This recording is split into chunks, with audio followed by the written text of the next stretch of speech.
Welcome to V999 news.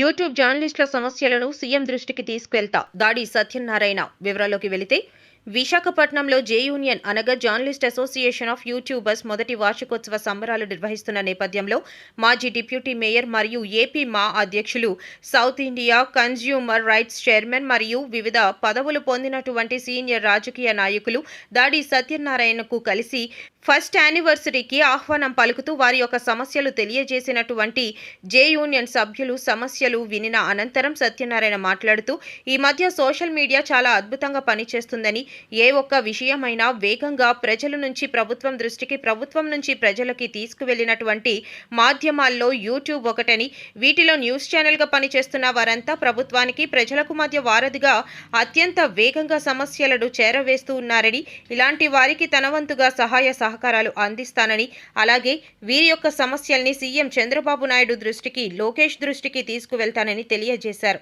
మిగిలిన విషయాలు వారి మాటల్లోనే తెలుసుకునే ప్రయత్నం చేద్దాం. చూస్తూనే ఉండండి V999 న్యూస్.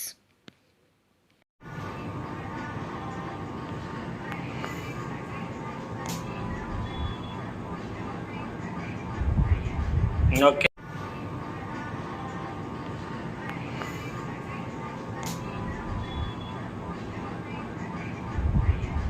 ఓకే. ముందుగా నమస్కారం. నా పేరు దాడి సత్యనారాయణ, మాజీ డిప్యూటీ మేయర్, అలాగే ఏపీ మా అధ్యక్షుడిని, అలాగే national consumer right south India చైర్మన్ని. గౌరవనీయులైన నారా చంద్రబాబు నాయుడు ఆంధ్రప్రదేశ్ ముఖ్యమంత్రి గారికి నా తాలూకా మనవి, మీరు ప్రభుత్వం చేపట్టి 9 నెలల కాలంలో ఓ చక్కనైన పరిపాలన ఇస్తూ పేద ప్రజల కోసం ఎన్నో మంచి కార్యక్రమాలు చేపడుతున్నందుకు మా విశాఖపట్నం 35 లక్షల మంది ప్రజల తరపున మీకు శుభాకాంక్షలు, ధన్యవాదాలు. అలాగే మీరు 4వసారి ముఖ్యమంత్రి అయి వయసు పైబడినా సరే ప్రజల కోసం శ్రమిస్తున్న ముఖ్యమంత్రిగా మీరు తెలుగు ప్రజల మనసుల్లో ఎప్పుడూ ఉంటారు. నేను మీకు ఒక విషయాన్ని మీ దృష్టికి తీసుకెళ్దామని చెప్పి నేను ఈవేళ వీడియో ప్రకారంగా మీతో మాట్లాడుతూ నేను ఒక లెటర్ కూడా మీకు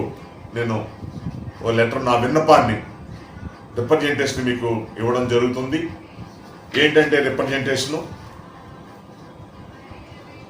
జర్నలిస్ట్ అసోసియేషన్ ఆఫ్ యూట్యూబర్స్ జై అనే సంస్థ ద్వారా ఆంధ్రప్రదేశ్లో చదువుకొని ఎన్నో పత్రికల్లోనూ టీవీ ఛానల్లో పనిచేసి వాళ్ళు స్వయంగా వాళ్ళ కాళ్ళ మీద వాళ్ళు నిలబడడానికి ఒక సంస్థ నిర్మించుకొని యూట్యూబర్స్ ఛానల్స్, న్యూస్ ఛానల్స్ అని చాలామంది పెట్టుకొని ఉన్నారు.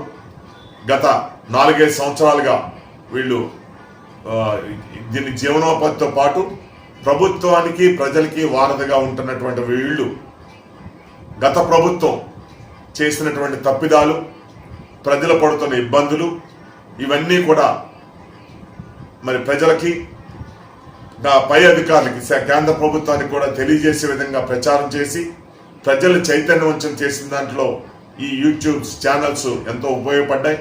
ఎందుకంటే ప్రతి ఒక్కరు ఈవేళ టీవీ, పేపర్ని పక్కన పెట్టి సెల్ ఫోన్ పట్టుకొని యూట్యూబ్ చూసే పరిస్థితి ప్రజలందరూ వచ్చారు. కాబట్టి తక్షణం ఎక్కడ ఏది జరిగినా యూట్యూబ్ ఛానల్స్ ద్వారానే ప్రజలు చేరువవుతుంది. మరి వీళ్ళు గత ప్రభుత్వం చేసినటువంటి ఎన్నో తప్పుడు కార్యక్రమాలు ప్రజల్లో తీసుకెళ్లి మన ప్రభుత్వం రావడానికి ఎంతో దోహదపడినటువంటి వీరు ఈవేళ ఎన్నో ఇబ్బందులు పడుతున్నారు. ఎందుకంటే ప్రభుత్వాలు గుర్తించకపోవడం వల్ల వీళ్ళు ఎక్కడ ప్రెస్ మీట్ జరిగినా, ఏ వార్త రాసినా కొన్ని ఒత్తిళ్లు, కొన్ని రాజకీయ నాయకులు బెదిరింపులకు లోనవుతున్నారు. కావున మీరు ముఖ్యమంత్రిగా కొన్ని కోట్ల మందికి ఉపాధి కల్పిస్తూ ఎన్నో మంచి కార్యక్రమాలు చేసిన మీరు వీళ్ళు చదువుకొని ఉన్నటువంటి వీళ్ళు ఆంధ్రప్రదేశ్లో ఉన్నటువంటి అన్ని ప్రాంతాల్లో వీళ్ళు ఒక అసోసియేషన్ పెట్టుకొని ఉన్నారు.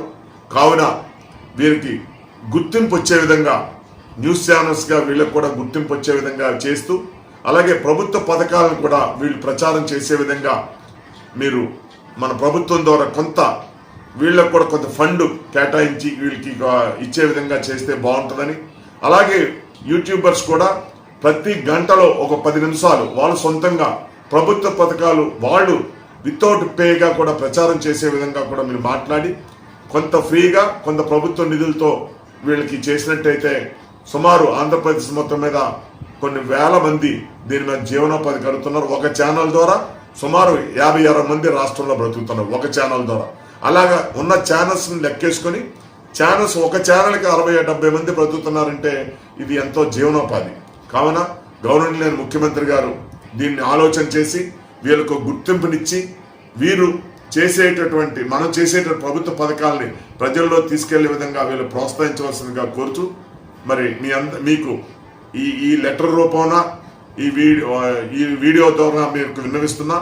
నేను కూడా ఒక సీనియర్ నాయకుడిని, ఎన్టీ రామారావు తెలుగుదేశం పార్టీ పెట్టినప్పటి నుంచి ఉన్న వ్యక్తిని. మీరు పార్టీలోకి వచ్చినప్పుడు